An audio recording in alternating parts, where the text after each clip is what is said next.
Phileas Fogg lives alone in a mansion at number 7 Savile Row, Burlington Gardens in London, England. He is a member of the exclusive Reform Club social organization and has a reputation of being worldly despite his mysterious, solitary nature. Mr. Fogg is wealthy and generous, yet no one knows how he earns his fortune. He has no family or close relationships and opts to spend every day reading newspapers and betting on games of whist at the Reform, not to win, but for the sake of playing. Fogg's reclusive nature suggests that he does not consider human connection to be an important value, though he clearly holds a high social status in Victorian England due to his wealth and upright reputation. His interest in gambling as a challenge rather than a means of earning money foreshadows his ongoing willingness to put his faith in random chance. Passepartout views Fogg, his new master, as exactitude personified. Passepartout, by contrast, is lively and laid back. It is unclear whether he will live up to Fogg's strict standards. In his bedroom, Passepartout finds a clock that is synced with Fogg's, and a schedule that details his master's whereabouts and his own duties down to the minute. Inspecting the rest of the house, he is thrilled to find that it is coziness, comfort, and method idealized, and he believes that though Fogg operates like a machine, they will get along well. At 11:30 a.m., Fogg goes about his typical routine of walking to the Reform Club, where he eats breakfast and reads newspapers until the dinner hour. After his evening meal, he plays whist with his usual partners, Andrew Stewart, John Sullivan, Samuel Felantine, Thomas Flanagan, and Gautier Ralph. Like Fogg, these men are wealthy and highly respectable members of the Reform Club. While they play whist, the men discuss a recent robbery of £55,000 from the Bank of England by a well-to-do gentleman. Detectives were sent to ports throughout England, and a hefty reward was offered in attempts to recover the money.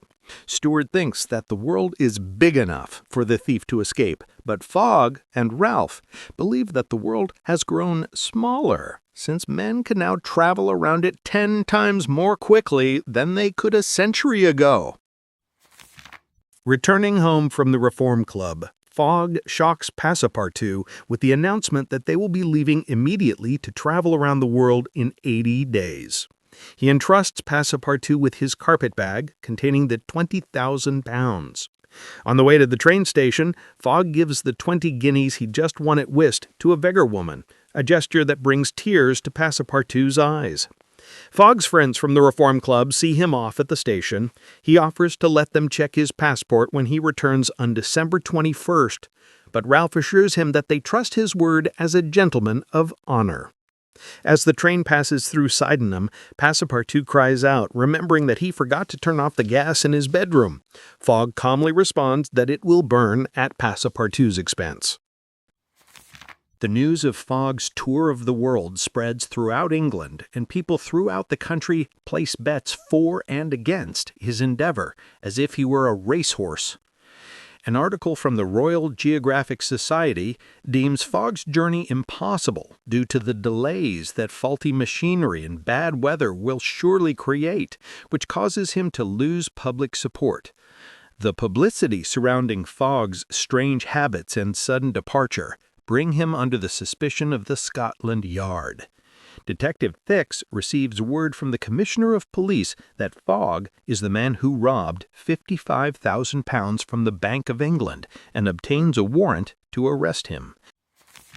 Detective Thix waits nervously with the British consul in Suez, Egypt, for Fogg to arrive on the Mongolia steamer, which travels between Italy and India via the Suez Canal. Thix hopes to find Fogg, follow him to his next stop in Bombay, India, and arrest him so that he can obtain the reward money for apprehending the bank robber. When the Mongolia arrives, Passepartout pushes through the crowd of passengers and asks Detective Thix where to find the British consul to have his master's passport stamped. Realizing that the passport he is holding belongs to Fogg, Fix tells Passport 2 that his master must go to the consulate in person to verify his identity. Detective Fix tries to persuade the British consul not to visa Fogg's passport, since Fix needs time to obtain a warrant from London in order to arrest Fogg in Bombay. The consul, however, is legally obligated to stamp Fogg's passport when he comes into the consulate and presents it. Fogg returns to his cabin on the Mongolia and reviews his notebook, in which he has kept a meticulous record of their travel itinerary thus far. As of October 9th, he and Passepartout are right on schedule, having neither gained nor lost time. Detective Fix strikes up a conversation with Passepartout and helps him buy clothing, since he and Fogg only packed carpet bags. Passepartout asks Fix not to let him miss the steamer, refusing to reset his watch even when Fix points out that it is still set on London time, 2 hours behind that of Suez. Passepartout, unaware that Fix is a detective, chats freely with him about Fogg and their journey. Passepartout tells him that Fogg is wealthy and reclusive, and that they left London hastily, which confirms Fix's conviction that Fogg is the bank robber. Fix asks the consul to send a dispatch to London for the warrant, so that he can arrest Fogg once they reach Bombay. Fogg, Passepartout, and Detective Fix travel to Bombay on the Mongolia. Fogg has no desire to spend time on the deck and instead eats 4 meals per day in the cabin and plays games of whist with the other passengers. Fix continues to strategically gain Passepartout's trust by buying him drinks and engaging him in conversation. When the Mongolia stops in Aden, Yemen, to fill up on coal, Fogg only briefly disembarks to have his passport stamped, while Passepartout goes off to sightsee and mingle with the city's diverse population. The steamer then goes on to Bombay and arrives ahead of schedule on October 20th, a time game of 2 days, which Fogg records in his itinerary. Fogg, Passepartout, and Detective Fix arrive in Bombay, which is part of British India. While a significant portion of India's outer regions are controlled by the British Empire, much of the country's interior is still sovereign. The presence of the British has changed Indian culture, race relations, and commerce, and the new addition of the Great Indian Peninsula Railway has replaced more antiquated modes of transportation. Again, Fogg has no interest in acquainting himself with the local sights of Bombay, and goes to eat in the railway station while Passepartout runs errands before the train to Calcutta leaves. At the Bombay Police Headquarters, Fix is disappointed to find out that the warrant for Fogg's arrest has not yet arrived. After running his errands for Fogg, Passepartout wanders through the streets and observes a Parsi religious carnival with staring eyes and a gaping mouth. He happens upon a pagoda and goes inside to admire it, unaware that Christians are forbidden by the British government to enter Indian temples. A group of angry priests begin to beat Passepartout, and he narrowly escapes by fleeing back into the streets. Much to Fogg's disapproval, Passepartout arrives back at the station only 5 minutes before the train to Calcutta is scheduled to leave. Fix overhears Passepartout relaying his mishap to Fogg, and rather than following them to Calcutta, devise a different plan and decides to stay in Bombay. On the train to Calcutta, Fogg and Passepartout share a carriage with Sir Francis Cromarty, a brigadier general who fought in the last Sepoy revolt and now lives in India.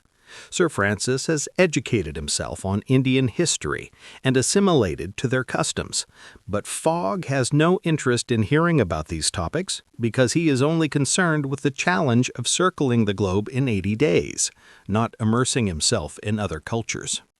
Sir Francis warns Fogg that Passepartout's mishap at the pagoda may get them in trouble with the British government, but Fogg dismisses his concerns.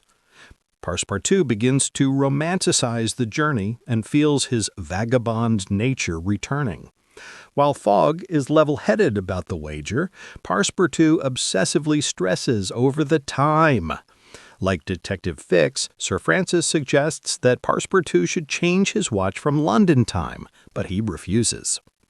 Suddenly, the conductor orders everyone off the train because the railway has not been finished past the current point.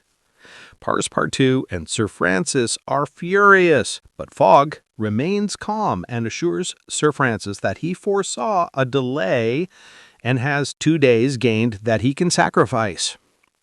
Passepartout spots an elephant outside of a nearby hut and suggests that they use it as a means of transportation to Allahabad.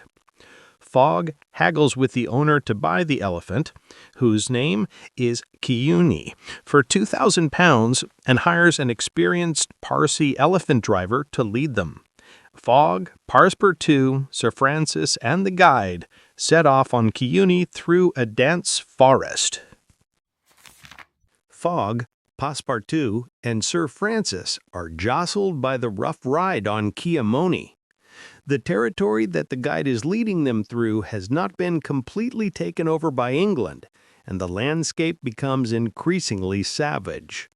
After spending the night in an abandoned bungalow, the 4 men and the elephant continue on until Keone suddenly stops. The guide warns them that a procession of Brahmins is approaching and instructs them to hide. From their vantage point, the men see the Brahmins leading a young, fair woman adorned with gems. The guards that follow her are armed with sabers and are carrying the corpse of a Raja, clad in extravagant clothing and jewelry. Sir Francis explains that this is a sati, a voluntary human sacrifice, and that the young woman will be burned alive at dawn tomorrow because the Raja of Bundelkhand, her husband, has died. The guide tells them that this situation is well known to the locals, and that the sacrifice is not in fact voluntary. The young woman has been drugged with hemp and opium to prevent her from resisting. To Passepartout's surprise, Fogg suggests that they take the time to save her. The guide agrees to help Fogg, Passepartout, and Sir Francis free the young woman since she, like him, is a Parsi. He tells them that the woman's name is Awuda and that she is the English-educated, orphaned daughter of a wealthy Bombay merchant. After her father's death, she was forced to marry the old Raja of Bundelkhand, and the Raja's family now demands that she be sacrificed. The men discuss how to gain access to the pagoda of Palaji, where Awuda is being held for the night. They decide to remove bricks from the back wall of the pagoda in order to sneak in, but they hear a cry from inside and other cries replying from outside, so they abandon the plan. Fogg assures the other men that something might happen by chance to help their situation, while Passepartout devises a plan of his own to save Awuda. In the morning, Awuda is brought to the funeral pyre and laid next to the Raja's corpse to be burned. Fogg, Passepartout, Sir Francis, and the guide mingle with the crowd that has gathered to watch the sacrifice. Fogg has a sudden instant of mad generosity and tries to rush the pyre, but Sir Francis and the guide hold him back. Just then, the Raja rises like a ghost, seizes Awuda, and disappears with her in the midst of the smoke. He approaches Fogg, Sir Francis, and the guide, and they realize that he is actually Passepartout, who snuck into the pyre under the cover of the smoke and, dressed as the Raja, saved Awuda from the sacrifice. Just as the Brahmins at the ceremony realize what has occurred and begin shooting at them, the men safely flee with Aouda into the forest. As Keone carries the men and Aouda through the forest, Sir Francis tells Fogg that Aouda must leave India forever in order to escape her executioners. When they reach the Allahabad train station, Aouda slowly begins to regain consciousness, and her striking physical beauty becomes evident. Her upbringing in British India has clearly made an impact on her, as her speech and mannerisms are European. As the train is about to leave Allahabad, Fogg pays the guide and gives him Keone as a gesture of gratitude. On the train to Benares, Aouda fully recovers and is grateful when Sir Francis tells her about how they saved her. She accepts Fogg's offer to escort her to Hong Kong, where she has a relative. When the train stops in Benares, Sir Francis says goodbye to his companions and disembarks to rejoin his troops. The train leaves Benares and passes along the Ganges River, which has a diverse landscape of mountains, farmland, jungles, villages, and forests. The narration poses the question of what the ancient deities to whom the Brahmins pray would think of this modern, anglicized India with its steamships and trains. Fogg, Passepartout, and Aouda arrive in Calcutta on October 25th, neither behind nor ahead of schedule. Although they have lost the 2 days they gained between London and Bombay, Fogg does not regret their prolonged journey across India. As Fogg, Passepartout, and Aouda are leaving the train station in Calcutta, a police officer approaches them and takes them to a jail. Fogg and Passepartout assume that they are in trouble for stealing Aouda away. In the courtroom, they are surprised to find out that Passepartout is under arrest for entering the pagoda in Bombay.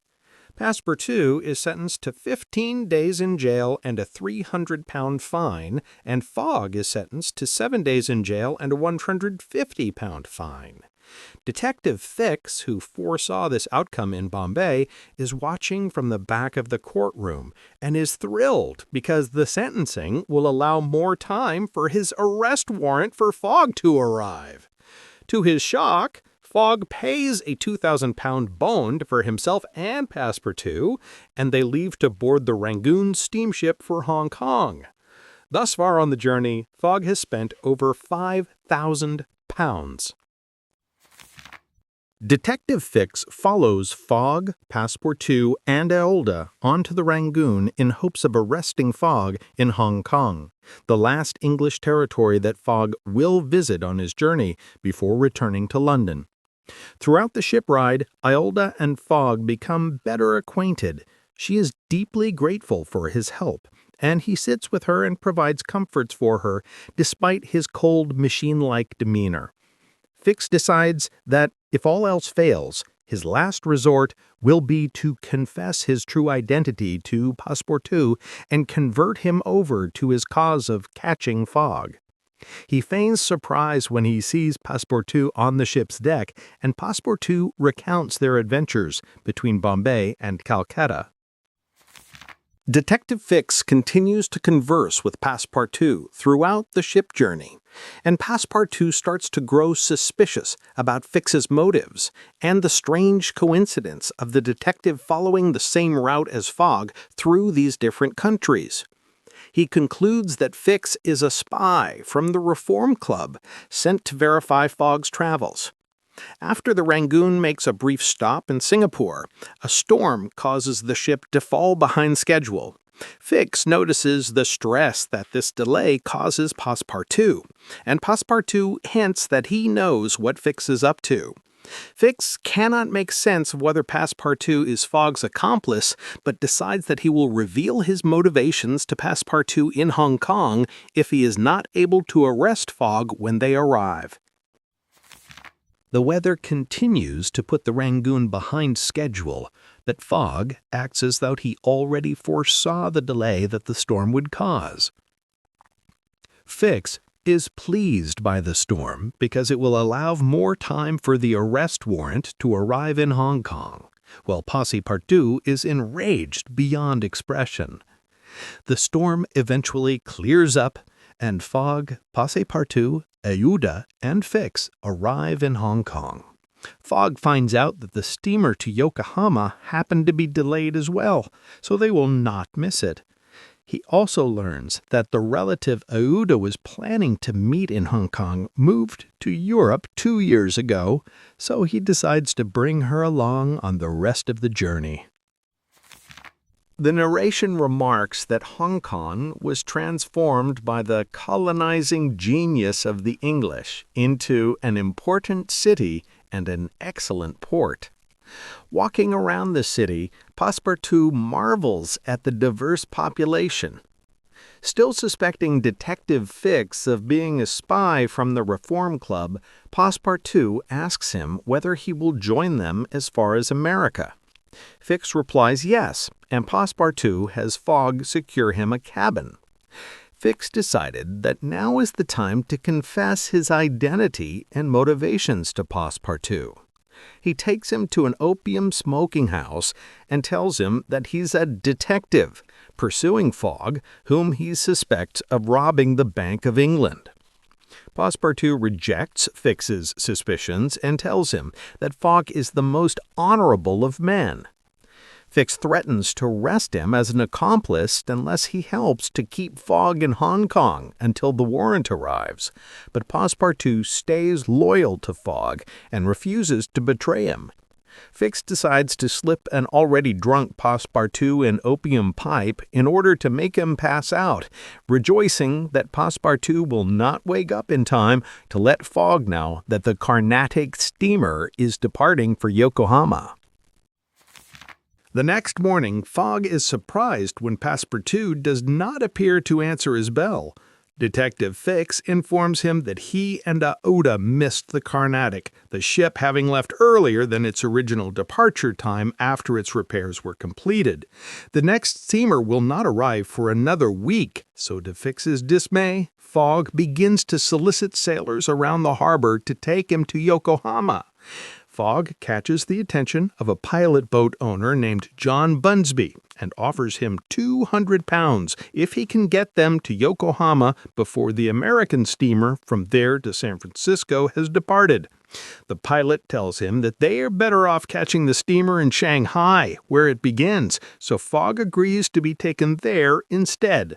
He tries unsuccessfully to find Passepartout, who is still unconscious in the tavern, before they leave. Detective Fix joins Fogg and Aouda on John Bunsby's pilot boat, the Tankadair, to Shanghai. At Fogg's urging, Bunsby drives the boat as quickly as possible, even in the stormy weather. Fix ponders whether he should continue to pursue Fogg since he will not be able to legally arrest him once they reach the United States. He decides that he will, since the arrest is his duty as a detective. Fogg and Aouda believed that Passepartout must have embarked on the Carnatic without them and hope that they will be reunited with the worthy fellow in Yokohama. As they approach Shanghai, however, Bunsby warns them that they are about to face a squall. He struggles to drive through the storm, and the Tankadair nearly capsizes several times.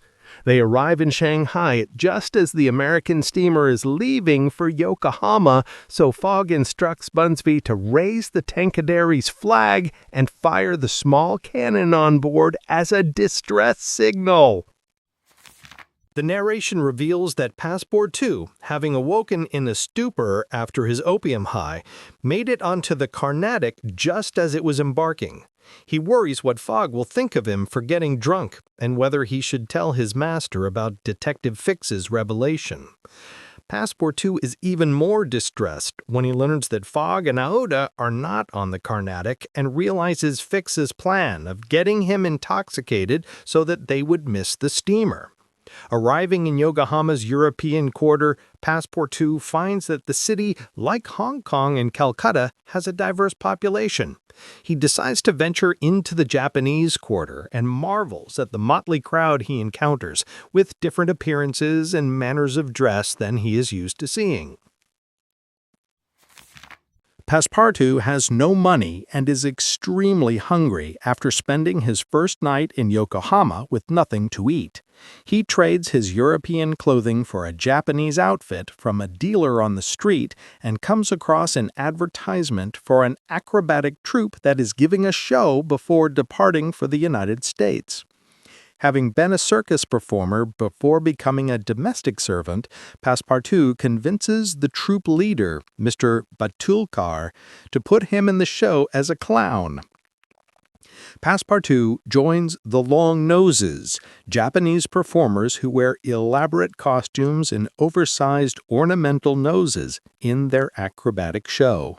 He is supporting the other acrobats at the bottom of a human pyramid when he sees Fogg and Aouda in the crowd and exclaims, "Ah, my master! My master!" In his excitement, Passepartout causes the pyramid to collapse, and he, Fogg, and Aouda hurry off to catch the American steamer bound for San Francisco. Aouda tells Passepartout how she, Fogg, Detective Fix, and John Bunsby caught the attention of the American steamer and boarded it for Yokohama. Having failed to find Passepartout on the Carnatic or the French and English consuls, they happened into the acrobatic show purely by chance and stumbled upon him there. Passepartout decides not to reveal Detective Fix's true identity and motivations to Fogg, instead blaming himself for getting drunk at the tavern in Hong Kong. Fogg, Passepartout, and Aouda board the General Grant steamer for San Francisco among a diverse array of passengers. Aouda feels herself growing emotionally attached to Fogg, whom she views as her protector. She and Passepartout mutually praise Fogg's honesty, generosity, and devotion. Passepartout is glad to be rid of Detective Fix and smugly notices that his watch, which he refused to adjust at Fix's suggestion, now matches up perfectly with the ship's time. The narration reveals, however, that while it is 9 p.m. on this side of the 180th meridian, it is 9 p.m. in London, a difference of 12 hours. Fix, having finally procured the arrest warrant for Fogg at the English consulate in Yokohama, resolves to board the General Grant and follow him to America and then to England, where he can finally make the arrest. He boards the steamer after them, and Passepartout reacts violently when he runs into Fix on the deck. Fix manages to convince him that since they now share the same interest in seeing Fogg arrive back in London as soon as possible, they are allies rather than adversaries. Passepartout reluctantly agrees. When the General Grant arrives in San Francisco, Fogg has neither gained nor lost a day. As he, Fogg, and Aouda ride in a carriage to the International Hotel in San Francisco, Passepartout curiously observes the Anglo-Saxon architecture and the diverse crowd of the great commercial emporium that has arisen out of a once wild western city. They run into Detective Fix at the hotel, and Fogg accepts his request to accompany them on their impending journey back to Europe. As Fogg, Passepartout, Aouda, and Fix walk around San Francisco, they happen upon a rowdy political rally where two candidates for Justice of the Peace, Mr. Mandyboy and Mr. Cammerfield, are dueling with revolvers. They are swept up by the crowd, and Fix steps in to shield Fogg when a man named Colonel Stamp Proctor attempts to hit him with his cane. They escape the mob, and Fogg vows to return to America to find Colonel Proctor, since he considers his casual violence an attack on his armor. The narration notes that the Pacific Railroad connects San Francisco to Omaha, Nebraska. From there, 5 main lines connect Omaha to New York, where Fogg hopes to catch the December 11th steamer to Liverpool, England. The Pacific Railroad, crossing land that is infested with Native Americans, wild beasts, and Mormons, has shortened what was once a 6-month journey from San Francisco to New York to just 7 days. On the train ride from Oakland, California to Omaha, Fogg, Passepartout, Aouda, and Fix look out at the varied landscape of prairie, mountains, and creeks that make up the American West. The train is blocked when a large group of buffalo wanders onto the track, and the conductor is forced to stop and wait 3 hours until they clear. As the train passes through Utah, a Mormon missionary named Elder William Hitch advertises a lecture that he will be delivering shortly in one of the train cars. Passepartout decides to attend, and Elder Hitch tells the small crowd about the history of Mormonism and how the United States government has been oppressing the religion. Everyone but Passepartout gradually loses interest and leaves. Despite his interest, Passepartout refuses to be converted by Hitch. Passepartout and Detective Fix are both impatient and weary of delays as the train continues on. Aouda realizes that Colonel Stamp Proctor, the man who insulted Fogg in San Francisco, is also a passenger on the train, and warns Passepartout and Fix about this while Fogg is asleep. Worried that a conflict with Colonel Proctor will throw off Fogg's schedule, they agree to distract him by playing whist. Just after the train crosses the Rocky Mountains, it suddenly lets out a loud whistling sound and stops. Passepartout rushes out of the car with some other passengers and sees a red signal blocking the train due to a broken suspension bridge ahead. At the suggestion of an American passenger, the conductor decides to put the train on the highest speed in order to cross the bridge before it breaks. Passepartout points out that it would be safer for them to cross the bridge on foot and for the train to come after, but the conductor and other passengers ignore him. Moving at the highest possible speed, the train leaps safely across the river, and the bridge collapses into the rapids below just after they make it over. After 3 days on the train, Fogg is still on schedule to make it to New York within another 4 days. They pass through Nebraska, where the Union Pacific Railroad was inaugurated in 1867 as a mighty instrument of progress and civilization, and an imitation daddle was performed by the local Sioux and Pawnee Indian tribes for the occasion. Fogg, Passepartout, Aouda, and Fix continued to play whist. Suddenly, Colonel Stamp Proctor appears and makes himself known to Fogg. He challenges Fogg to a duel with revolvers at the next stop, but the conductor prevents them from getting off since they are behind schedule and suggests that they fight as the train goes along instead. Just as Fogg and Colonel Proctor draw their guns and prepare to fight, they hear savage cries and see that the train is being attacked by a band of Sioux Indians armed with guns. The Sioux chief mistakenly opens the steam valve instead of closing it, and the train moves forward rapidly.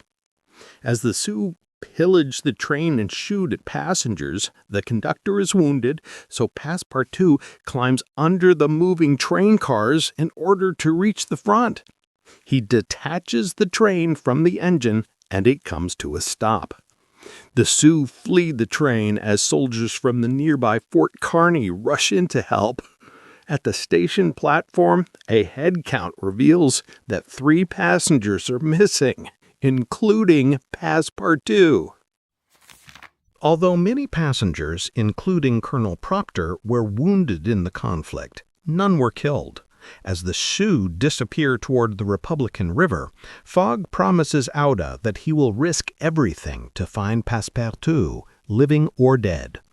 At Fogg's request, Detective Fix stays behind to watch over Aouda, while Fogg heads out with a band of soldiers from Fort Kearny in pursuit of the Sioux.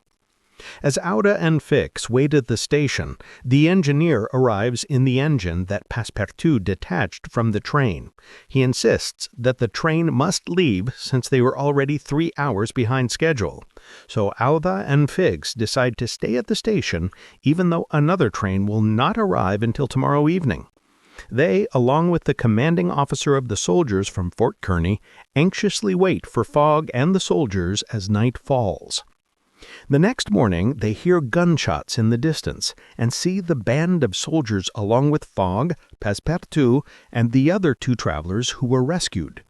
10 miles south of Fort Kearny, they fought and won against the Sioux, who took Passepartout and the others as prisoners. Although they are met with joyful cries, Passepartout is guilty over the fact that he caused Fogg to miss the train. The incident with the Sioux has put Fogg 20 hours behind schedule. An American man named Mudge had offered to take Detective Fix on his sledge the night before, and he had refused. But Fix now suggests that they take Mudge up on the offer with the goal of gaining 8 hours. The sledge, which is rigged with sails, is used to cross the frozen plains during the winter. Fogg offers Mudge a hefty reward if he can get them to Omaha in a timely manner, and Mudge accepts. Since the journey will be extremely cold and arduous, Fogg suggests that Passepartout and Aouda should stay behind in Fort Kearny and find a more comfortable way to get back to Europe.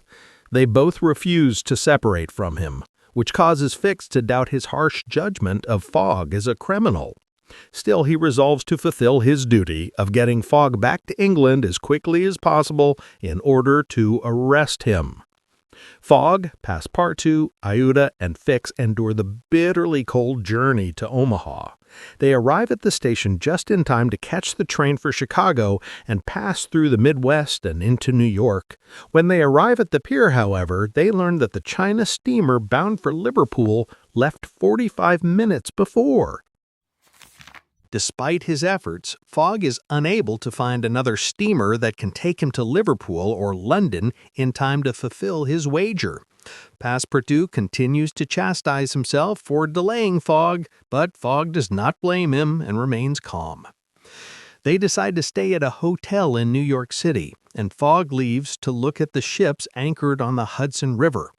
There, he meets a Welshman named Andrew Speedy, who owns a trading vessel, the Henrietta, and will be leaving for Bordeaux, France, in 1 hour.